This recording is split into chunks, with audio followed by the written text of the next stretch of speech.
my friend, the low rider.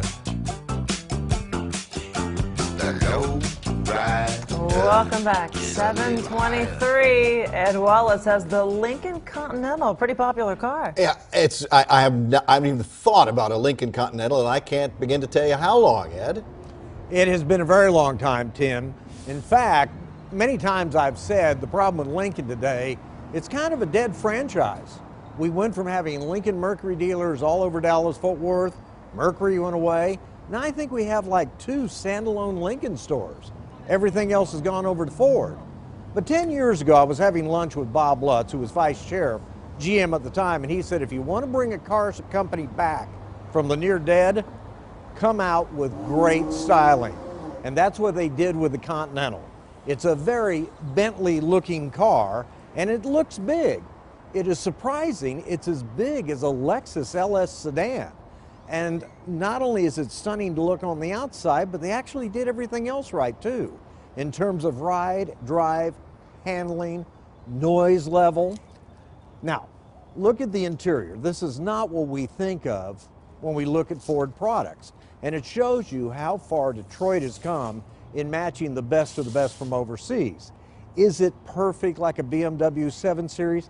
Maybe a little bit off, but there are other aspects to it, like the big buttons, things easy to control, that frankly I like even more. Air conditioning, freezing cold. Little complaint here. It has air-conditioned seats in this model, but when you have them on, you can hear the fan operating, and you don't expect that in a luxury car. Going to the back, huge amount of space all the way around on this vehicle. Now, even has the trunk in the back. Because of the design, the big bulky look, look at the size of the trunk in this thing in spite of the huge interior to it.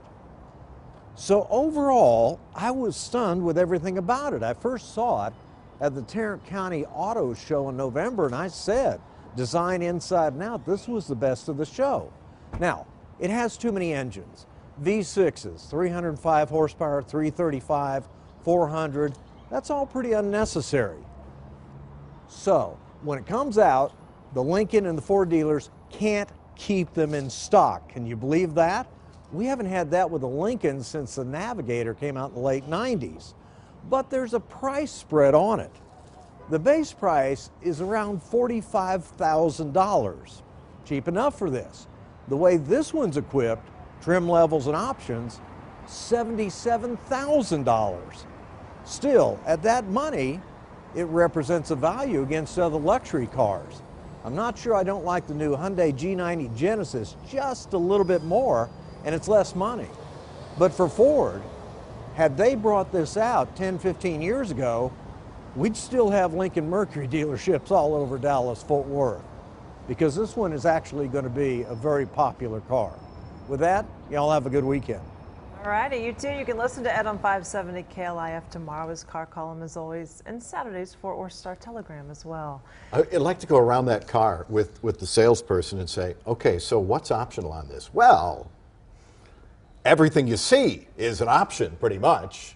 I've been looking for a car. It's not easy. That's expensive. Not easy at all. They all seem to be expensive.